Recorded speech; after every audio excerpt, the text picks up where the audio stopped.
بسم اللہ الرحمن الرحیم۔ فیکٹیکل کے معزز ناظرین کو السلام علیکم۔ ناظرین محترم، رسٹن اوریجن نامی اس بینک کا سٹاف اکتوبر کا وہ دن شاید کبھی بھی نہ بھول پائے جب اوتھا اینڈرس نامی یہ شخص ان کے بینک میں ڈپازٹ کروانے آیا۔ ان کے حیران ہونے کی وجہ یہ تھی کہ اس شخص نے کوئی عام ڈپازٹ نہیں بلکہ سکوں کا ڈپازٹ کروانا تھا۔ ان سکوں کو یہ شخص 45 سال تک جمع کرتا رہا تھا، اور جب بینک والوں نے اس کی ان سکوں کی کل مالیت اس شخص کو بتائی تو یقیناً اس کو بھی اپنی سماعتوں پر یقین نہیں آیا ہوگا۔ اس شخص کے پاس اتنے زیادہ سکے جمع ہو گئے تھے کہ ان کو ایک بینک تک ٹرانسفر کرنے کے لیے ایک ٹرک کی اور پھر ان کو بینک کے اندر لانے کے لیے ایک ریڈی کی بھی ضرورت پڑی، اور اس سارے کام میں اینڈرس کی اس کے 5 دوست اور گھر کے افراد مدد کر رہے تھے۔ اور صرف یہی نہیں بلکہ ان سکوں کا کل وزن تقریباً 1 ٹن کے برابر تھا، اور ان کو پانی کی 15 بڑی بوتلوں میں جمع کیا گیا تھا۔ اس کو ان سکوں کی تعداد کا اندازہ تھا، اس لیے اس نے بینک جانے سے پہلے ہی بینک والوں کو آگاہ کر دیا تھا کہ فلاں دن وہ اپنے اس عجیب و غریب ڈپازٹ کے ساتھ بینک آئے گا۔ اس بینک کے سینئر وائس پریزیڈنٹ نے ABC نیوز کو ایک انٹرویو میں بتایا کہ ہمیں اس کے یہ سارے سکے دیکھ کر حیرت کا جھٹکا لگا، کیونکہ اس نے کئی سال لگا کر ایک بڑی تعداد سکوں کی اکٹھی کر لی تھی۔ جب یہ واقعہ پیش آیا اس وقت یہ شخص تقریباً 70 سال کا تھا، اور اس نے تقریباً 45 سال پہلے یہ سکے جمع کرنے شروع کیے تھے۔ اس کو ایک بار ایک سکہ گرا ہوا ملا جو کہ اس نے اٹھا کر سنبھال لیا، اور اس بات نے اس کے اس یقین کو پکا کیا کہ یہ سکہ اس پر خدا کی رحمت ہے۔ اس لیے اس کے بعد اسے جو بھی کوئی سکہ ملتا وہ اسے سنبھال لیتا، اور دیکھتے ہی دیکھتے یہ مشغلہ شوق کا درجہ اختیار کر گیا، اور اب یہ شخص ایک پراپر کائن کلیکٹر بن چکا تھا، حتیٰ کہ وہ لوگوں سے نوٹوں کے عوض سکے لے لیا کرتا تھا۔ اس نے بتایا کہ وہ جس اسکول میں جاب کرتا ہے اس کے بچوں کو بھی پتہ چل گیا تھا کہ میں کائن کلیکٹر ہوں، اور وہ مجھے سکے لا کر دیتے تھے، لیکن میں نے نہ تو کبھی اپنی بیوی سے اور نہ ہی ان بچوں سے ان سکوں کے عوض رقم ادا کیے بغیر کوئی بھی سکہ لیا۔ یہاں ایک بڑا سوال یہ بھی آتا ہے کہ اس شخص نے آخر اتنا عرصہ ان سکوں کو جمع کرنے کے بعد ان سارے سکوں کو بینک والوں کے حوالے کیوں کر دیا، کیونکہ وہ ابھی بھی تو اپنے اس شوق کو جاری رکھ سکتا تھا۔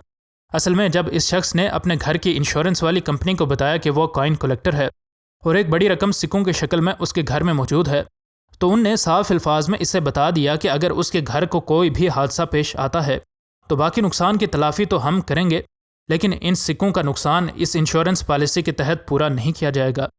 اب اسے جب ان کے ضائع ہو جانے کا ڈر لگا تو اس نے 45 سال کے بعد ان کو بینک والوں کو دے کر ان کے عوض رقم حاصل کرنے کا فیصلہ کیا۔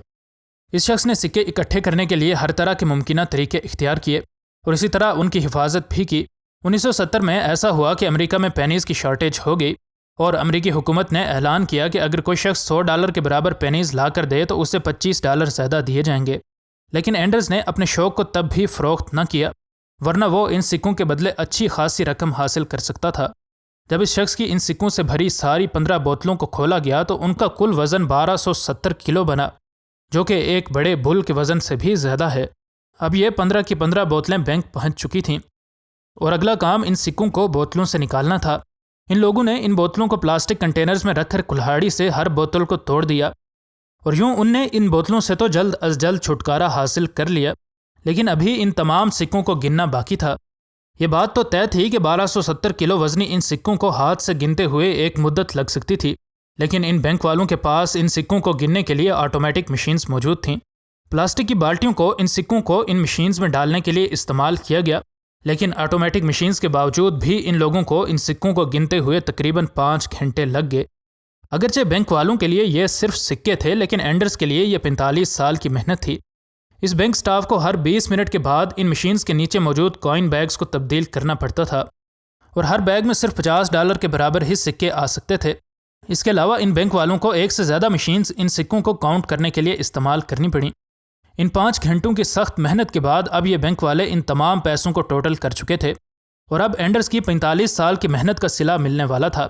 یہ تمام رقم کل ملا کر $5136.46 کے برابر بنی۔ اس شخص کو یہ رقم کلیکٹ کرنے میں 45 سال یعنی کہ 16,425 دن لگے، اور اب اس کے پاس تقریباً $5,000 سے زیادہ موجود تھے۔ اینڈرز نے بتایا کہ اگر ہوم انشورنس کا مسئلہ نہ ہوتا تو وہ ان سکوں کو جمع کرنے سے نہ رکتے، اور ان کو اپنی رہتی عمر تک جمع کرتے ہی رہتے۔ اینڈرز صرف اکیلے شخص نہیں ہیں جو کہ سکوں کو جمع کرنے کا شوق رکھتے ہیں، بلکہ 2015 میں BBC نے ایک چائنیز شخص کے بارے میں رپورٹ دی تھی کہ اس نے اپنے جمع کیے ہوئے سکوں سے ایک کار خریدی ہے۔ مزید نئی ویڈیوز کے لیے ہمارے چینل کو سبسکرائب کر لیں۔ انشاءاللہ ملتے ہیں اگلی ویڈیو میں۔ فی امان اللہ۔